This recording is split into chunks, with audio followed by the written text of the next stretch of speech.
Baik juga di Selangor, Medan 88 Bandar Baru Salak Tinggi menjadi lokasi terbaru yang dikenakan Perintah Kawalan diperketatkan PKPD dan ia dilaksanakan secara pentadbiran hari ini sebelum secara rasminya esok. Perdana Menteri Tan Sri Muhyiddin Yassin siang tadi turut meninjau lokasi berkenaan. Wartawan Faris Izzat Syahruddin melaporkan.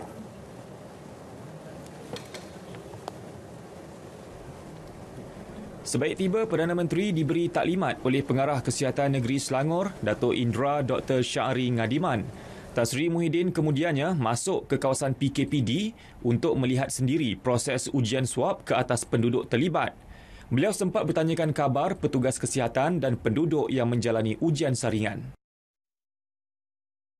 Baik, PKPD di Medan 88 Bandar Baru Salak Tinggi Sepang Selangor ini melibatkan kawasan seluas 6.6 ekar dengan 284 premis berada di kawasan ini. Ia melibatkan kira-kira 700 hingga 800 orang penduduk yang majoritinya merupakan warga negara Malaysia. Baik, sejak awal pagi tadi, lebih kurang pukul 9 pagi, pusat saringan ini telah pun dibuka dan petugas kesihatan hanya memanggil 15 orang penduduk pada satu-satu masa untuk membuat saringan bagi mengawal pergerakan dan juga mengelakkan berlakunya keadaan kesesakan dan juga untuk menjaga penjarakan fizikal.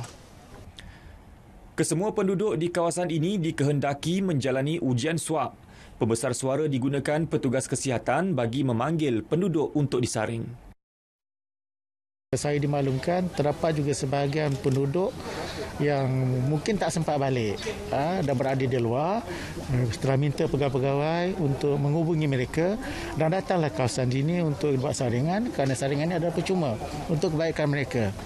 Dalam pada itu, Menteri Pembangunan Wanita, Keluarga dan Masyarakat, Datuk Seri Rina Harun yang turut meninjau kawasan berkenaan memaklumkan sebanyak 500 bakul makanan disediakan Jabatan Kebajikan Masyarakat untuk penduduk terlibat.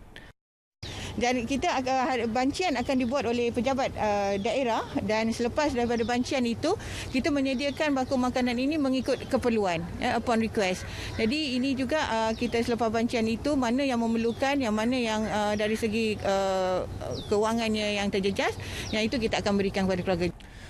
Sejak 2 kes dikesan positif di kawasan ini pada 4 Oktober lepas, 113 individu disaring. Manakala kemaskini sehingga 5 November menunjukkan 40 kes positif dicatat.